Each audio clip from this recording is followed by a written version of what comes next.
wa ala alihi wa sahbihi wa man tabi'ahum bi ihsanin ila yaumil qiyamah.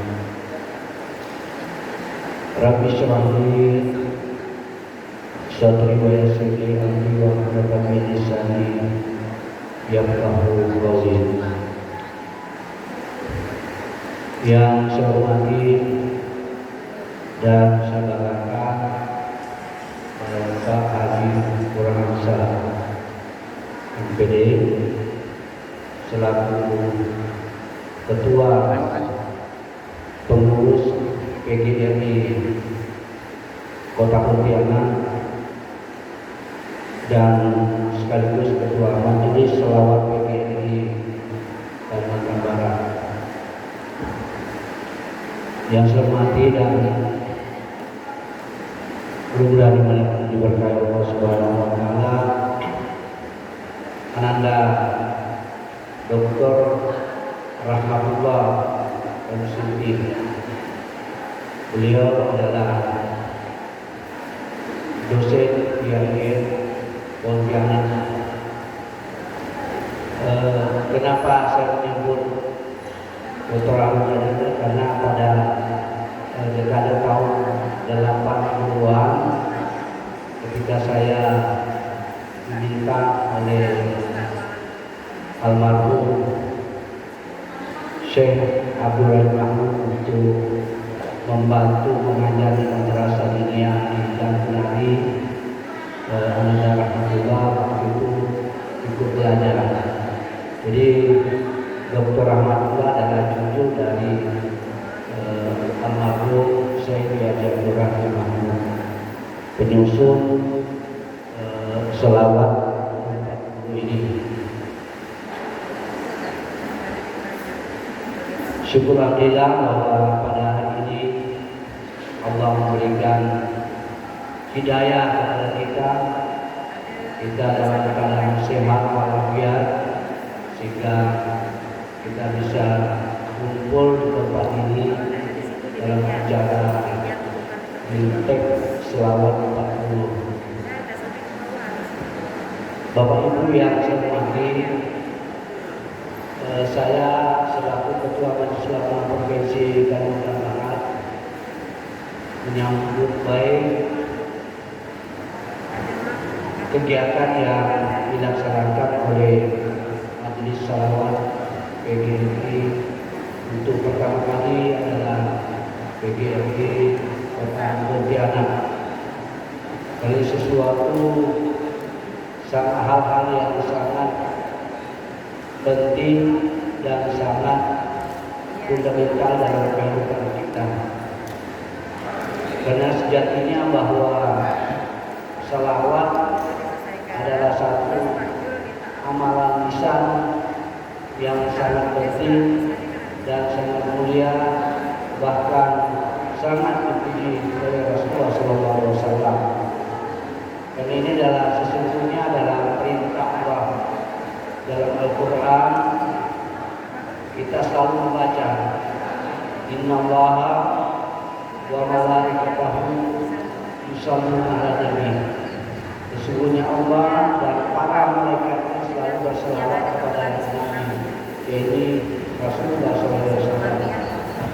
Oleh karena itu kita diperintahkan sallu alaihi wa sallimu taslima. Hendaklah kita selalu berselawat kepadanya. Bahkan dalam sebuah hadis disebutkan, man shalla alaiya wahidan sallallahu alaihi wasallam. Siapa yang berselawat kepadaku kepada Rasulullah, maka ia Allah mendapatkan selawat sebanyak 10 kali. Di lain hadis Rasulullah bersabda, "Aulan nasibi yaumal qiyamati aksaruhum alayya salatan."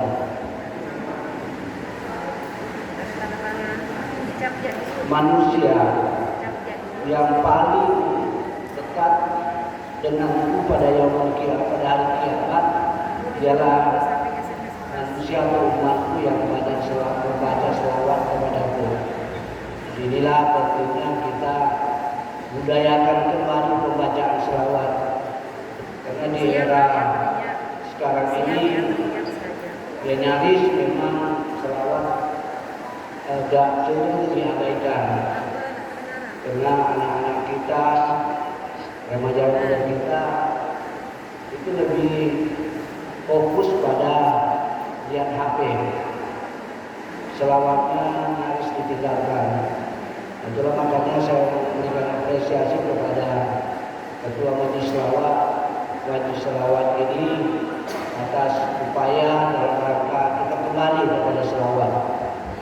Karena sesungguhnya selawat itu dalam suatu ibadah itu menjadi wajib. Artinya ketika kita tidak baca selawat, maka ibadah kita tidak sah. Seperti kalau kita sholat, apakah itu sholat 5 waktu ataupun sholat sunnah, salah satu hukum dari sholat itu adalah membaca selawat, yaitu dalam syahadat, dalam tahiyat itu. Tahiyat tidak sempurna kalau tidak ada selawatnya. Dan ketika kita tidak baca selawat, tahiyat kita tidak sah, maka sholat kita juga tidak sah. Begitu juga khatib ketika berkhutbah di atas mimbar pada hari Jumat, salah satu hukum khutbah adalah membaca selawat. Oleh karena itu ketika dia tidak membaca selawat dalam khutbahnya tidak sah, akhirnya salat Jumatnya juga tidak sah. Inilah pentingnya kita perhatikan selawat ini. Sementara selain itu ya kita selalu wajibkan selawat ini. Kapanpun, dimanapun kita selalu baca selawat. Rasulullah mengatakan siapa saja yang mendengarkan nama yang disebut tapi tidak mengucapkan selawat, itulah orang yang paling bakhil. Oleh karena itu ketika kita mendengarkan nama Rasulullah SAW disebut, maka kita wajib untuk mengucapkan selawat. Jadi alhamdulillah bahwa almarhum Kiai Haji Syekh Mahmud yang diturunkan dari guru beliau, yaitu Syekh Ali Usman, ya, Syekh Ali Usman Ketapang. Ini disusunlah selawat agar lebih memberikan motivasi kita mau baca selawat. Jadi memang sejatinya bahwa selawat itu Allahumma sholli ala Muhammad wa ala ali Muhammad, itulah selawat. Tetapi dikembangkanlah sehingga menjadi di sini dalam buku ini ada disebutlah selawat 40 dan ada 40 itu selawat itu. Oleh karena itulah makanya penting. Jadi syukur alhamdulillah Bapak Ibu sangat-sangat semangat untuk mengikuti kegiatan ini. Apalagi Ibu Bapak-bapak dari PGRI maupun dari guru atau kepala-kepala sekolah, kepala madrasah. Ini bisa kita bagaimana nanti teknisnya kepada anak-anak kita, sehingga anak-anak kita, generasi kita cinta selawat. Karena selawat adalah satu amalan lisan yang sangat penting dalam kehidupan kita. Inilah barangkali yang harus saya sampaikan, dan ada 3 buku yang sudah diterbitkan oleh Pak Haji Burhansa. Alhamdulillah kita sudah berikan sambutan mengapresiasi kegiatan ini. Ini bagian dari upaya kita dalam rangka agar kita tetap ingat kepada Allah dan Rasulullah SAW. Saya kira demikian sambutan yang saya berikan. Tadi permintaan Pak Ketua Majelis Pak Burhansa agar acara ini saya buka secara resmi. Oleh karena itu mari kita sama-sama buka acara ini secara resmi dengan sama-sama baca basmalah. Bismillahirrahmanirrahim. Mudah-mudahan kegiatan ini mendapatkan barakah, rahmat dari Allah Subhanahu wa taala dalam dapat kita udayakan untuk sanitasi siswa-siswa kita di sekolah masing-masing. Jika demikian, segala kekurangan mohon dimaafkan. Saya menyampaikan selamat mengikuti BIMTEK ini. Mudah-mudahan Allah ini menjadi bagian amal ibadah kita di sisi Allah Subhanahu wa taala. Sekian, adalah wa iyyakum ajmain. Assalamualaikum warahmatullahi wabarakatuh.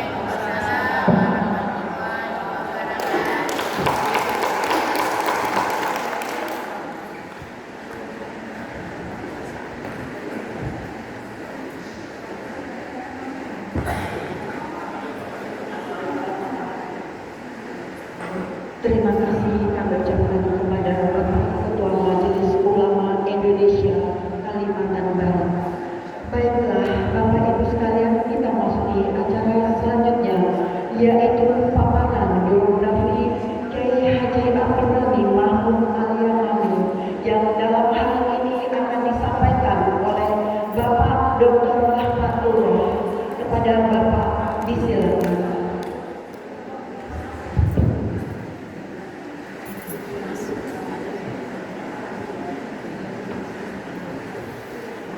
Assalamualaikum warahmatullahi wabarakatuh.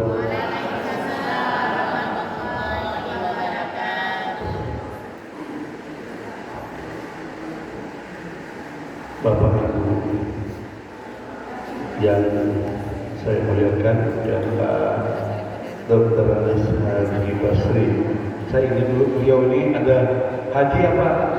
Har itu apa sendiri? Haji Abdul Amin. Masya Allah. Saya ingat kalau beliau adalah salah seorang ya guru di dunia, gitu ya, madrasah dunia Al-Ihsan di Sungai Jawa itu di Rambutan. Kemudian Pak Haji Burhan Syah Yunus Mohan. Kemudian Pak Sabrun ya, dan Bapak Ibu semua pemuka masyarakat dan pemuka agama, izinkan saya pada kesempatan ini untuk sedikit bercerita siapa sebenarnya Haji Abdul Ghani Mahmud Al-Yamani. Alhamdulillah pada pagi yang mendung ya, hujan lagi, sudah diguyur hujan dari malam, kita bisa bertemu dan berkumpul di ruangan ini. Haji Abdul Ghani Mahmud Al-Yamani, namanya dipanggil dulunya Haji Abdul Ghani Mahmud saja. Ketika beliau naik haji yang pertama, kebetulan ketemu dengan keluarganya dari Yaman sana. Jadi dimarah. Abdul Ghani, antum pakai itu gelar Syekh, ini bukan pangkat, bukan apa, karena supaya kami bisa mengenal antum. Oh antum ya moyangnya berasal dari Yaman, dari Syekh. Setelah haji yang pertama beliau gunakan Syekh Abdul Ghani Mahmud Al-Yamani. Beliau lahir di kampung Teblan Sampit, di mana itu tol pertama, tol 1 itu sebelah kanan, itu kampung Teblan Sampit. Kalau Pak Haji Burhan Syah dan Pak Sabrun itu kampung Teblan sebelah kiri, kalau kita dari sini naiknya. Nah dulu namanya dipilah Teblan Sampit dan kampung Teblan. Pada 2 Agustus 1912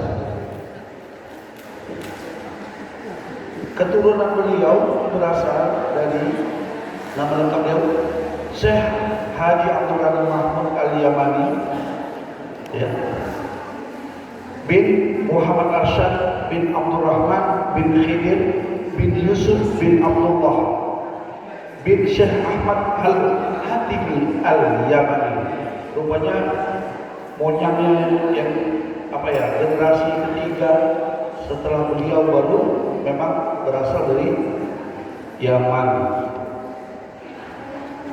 Sebelum ke Pontianak, moyangnya sempat menetap di daerah Batubara, Sumatera, di daerah Pariaman, berarti Padang ya, Pariaman. Beristri merayu dan mendapatkan anak bernama Abdullah, yaitu Ilyas Kujang. Kemudian Abdullah mendapatkan anak bernama Nakoda Yusuf. Nakoda Yusuf mendapat anak yang bernama Nakoda Khaidir. Nah, Nakoda Khaidir inilah yang merantau pergi ke Pontianak dari Pariaman sana. kemudian mempunyai anak bernama ya Abdurrahman. Abdurrahman ini mempersunting Salamah binti Nakoda Qasim bin Abdullah. Kemudian berdiam di mana? Di Kampung Kuantan. Kampung Kuantan persis yang diduduki tol pertama itu dari sini. Itu Kampung Kuantan udah hilang itu Kampung Kuantan. Dulu itu Kampung Kuantan. Di sebelahnya Gangga Musik yang BTN. Ya. Kemudian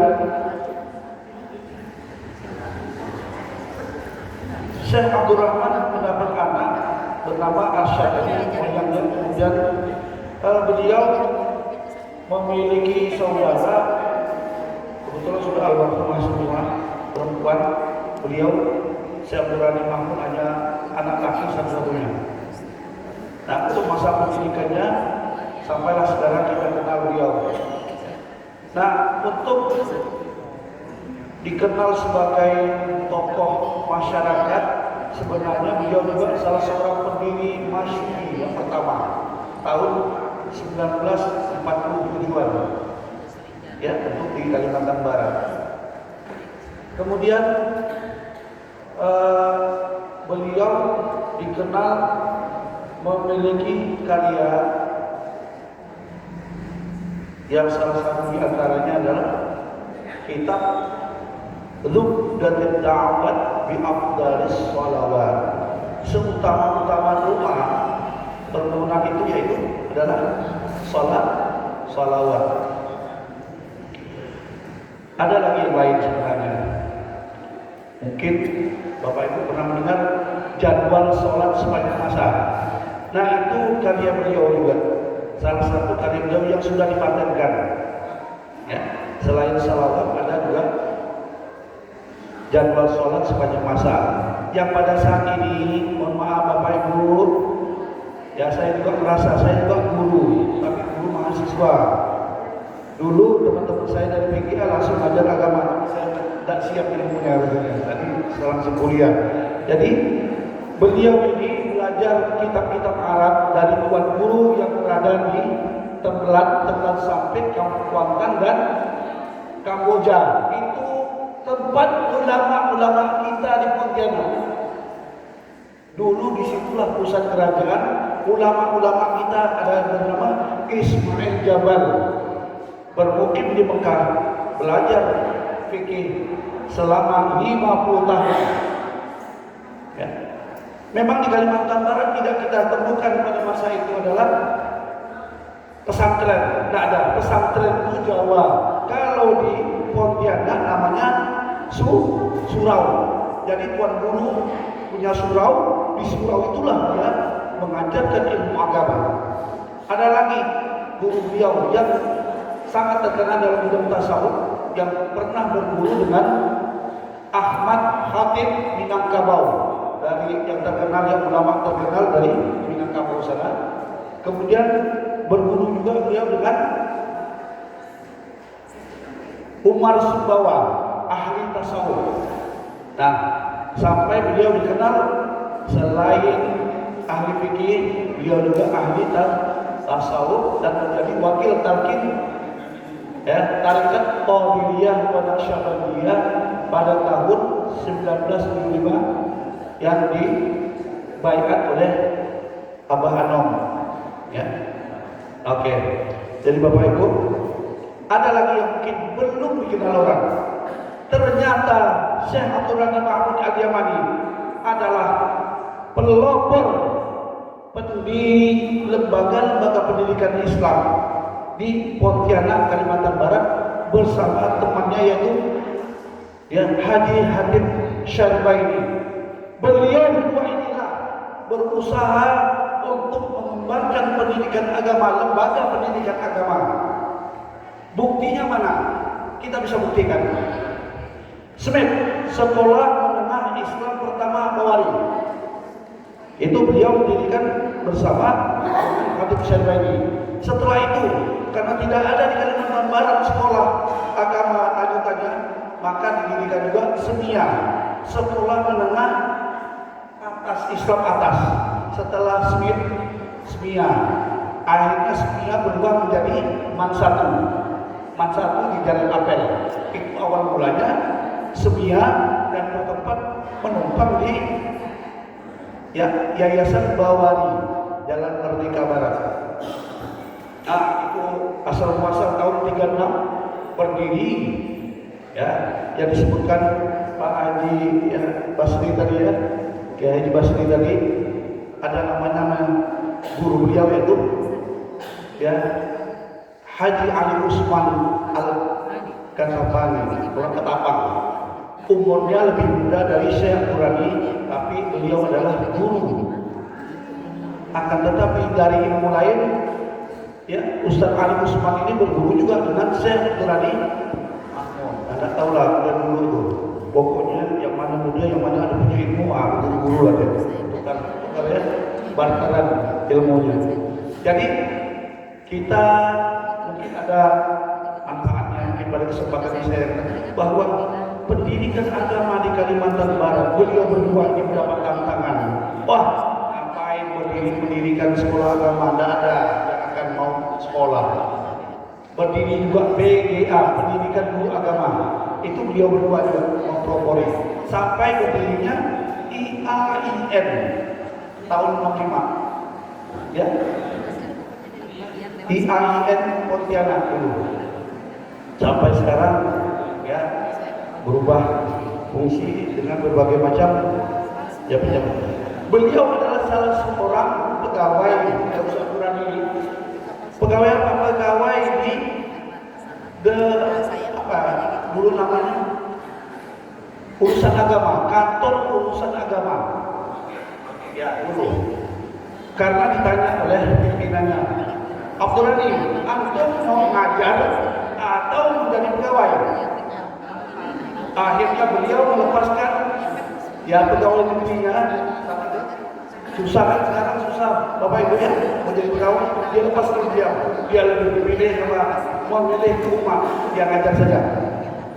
Meskipun jadi guru tetap saja tidak dikenakan di Bawari, tidak apa-apa, ini ikhlas saja beliau. Nah, inilah saatnya beliau menjadi Ketua Majelis Ulama Provinsi Kalimantan Barat, Ulama Indonesia Kalimantan Barat. Bagi, selama 25 tahun. Saya bertanya, mungkin 25 tahun mengalih aturan. Bapak Ibu ya, ada enggak kita untuk Ketua Majelis Ulama 25 tahun? Tidak mungkin kan? Beliau 25 tahun ini, 25 tahun ketika kepada Ustaz Jalal, gantikan saya, anak sakit. Kata, saya masih ada satu, saya masih bujangan dulu. Katanya, gantikan saya Ustaz Jalal. Apa kata Ustaz Jalal? Selama Ustaz masih hidup, tidak apa-apa, yang kami ikut aja. Masya Allah, saat itu saya ikut juga. Kalau sekarang, jangan diketik ya begitu. Udahlah, kita ganti. Udahlah, ini bentuk yang ya, maaf. Jadi inilah sekelumit, mudah-mudahan sekelumit kisah ya. Siapa sebenarnya beliau? Jadi bukan hanya dikenal sebagai ahli fikih, juga beliau adalah ahli salawat gitu ya. Kemudian juga beliau berguru dengan ulama-ulama ya yang mengembangkan tasawuf di Kalimantan Barat. Saya yakin banyak yang tidak tahu ya, orang kampung terpelan apa. Oh, luar biasa kita Pontianak ini, tuan gurunya ya. Bermukim di Mekah paling sedikit 10 tahun, 15 tahun. Kalau di Sambas terkenal Basyuri Imran ya, dan lain. Kemudian di Sambas juga terkenal penyebar yang pendiri tarekat Qadiriyah wa Naqsyabandiyah. Siapa? Ahmad Khatib As-Sabbasi Ibnu Abdul Ghaffar. Nah, ini alhamdulillah. Maka kita selaku guru-guru ya, Bapak Ibu, inilah kesempatan kita untuk mengembangkan ya, ilmu ini kepada anak didik kita, kepada masyarakat kita. Semoga saja ya, mari dengan membunyikan salawat 40 ini ya. Kalau nanti salawat dalail ada juga, tetapi amalannya sesuai dengan hari. Kalau salawat 40 ini hanya 40 ya, kan ada Senin, Selasa, Rabu, Kamis, Jumat itu ada amalannya. Itu salawat dalailul khairat. Pak Adi, ya, Burhansyah ada juga. Nah, saya dalam kesempatan ini mohon maaf ya, dengan saya mohon maaf mungkin ada hal yang mungkin tidak berkenan, tapi insya Allah ini akan saya sampaikan untuk kita apa ya, memang sengaja saya, karena dari tulisan beliau juga lah saya bisa kemarin menyelesaikan doktor saya. Saya 17 tahun kuliah, 17 tahun menyelesaikan pendidikan S3. Loh, kok bisa orang 7 tahun saja harus di DO? Saya istirahat, sudah 5 tahun istirahat, saya pulang ke Pontianak, saya mendidik anak-anak saya kuliah S2. Setelah anak-anak saya selesai S2, baru saya menyelesaikan S3. Kenapa? Qu anfusakum wa ahlikum nar. Itu perintah Quran. Jaga dirimu dan keluargamu. Kalau saya yang berhasil anak saya yang ditangguhkan, nanti tanggung jawabnya ialah rahmatullah, kenapa anakmu? Nah, inilah mungkin sampai 17 tahun kali itu. Alhamdulillahirabbil alamin. 2 tahun yang lalu selesailah. Mudah-mudahan kami ini berkumpul lagi, ini kami keluarga besar. Ya, kalau saya panggil Pak Adi Burhansyah dan Pak Brun, itu paket ponaan. Tidak tahu saya, padahal umur saya lebih muda dari beliau. Ya, mau bagaimana lagi? Ya, itulah kenyataannya. Semoga saja kita yang ada di sini, BIMTEK ini, ya, menjadi amal ya dan barokah buat kita semua ya. Salawat kita tidak baca tasyahud, benar kata ketua MUI kita ya,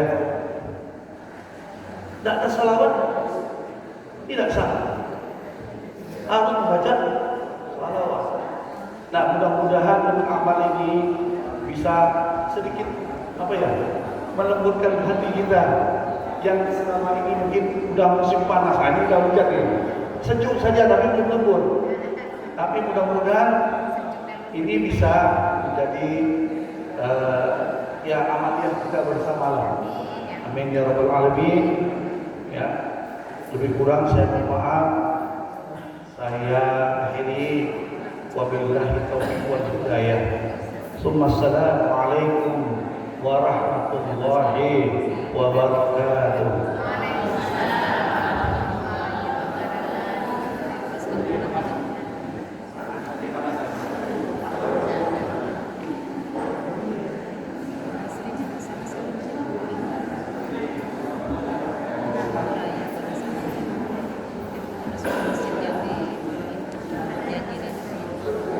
Terima kasih saya ucapkan kepada Bapak Dr. Rahmatullah, yang mana paparan ini mudah-mudahan pengalaman-pengalaman yang sudah diperoleh menjadi suri teladan bagi kita semua. Amin ya rabbal alamin. Baiklah Bapak Ibu sekalian, acara selanjutnya yaitu istirahat. Kepada Bapak Ibu yang sudah memperoleh snack, silakan dicicipi terlebih dahulu sambil kita menunggu acara selawat dan pelantikan. Terima kasih.